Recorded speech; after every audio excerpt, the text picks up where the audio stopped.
BIZ? Berlioz. Co se děje? Provedli jsme první analýzu neutrální zóny. Fascinující.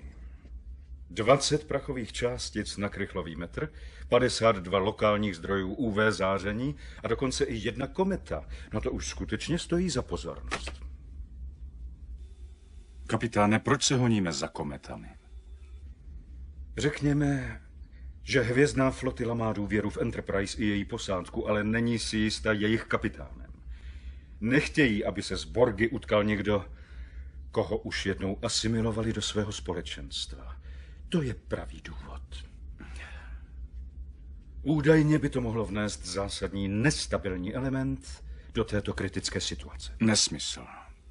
Máte z Borgy zkušenosti a proto byste měl velet. Admirál Hayes si to nemyslí. Můstek kapitánu Picardovi. Mluvte. Obdrželi jsme hlášení flotily. Zaútočili na Borgy.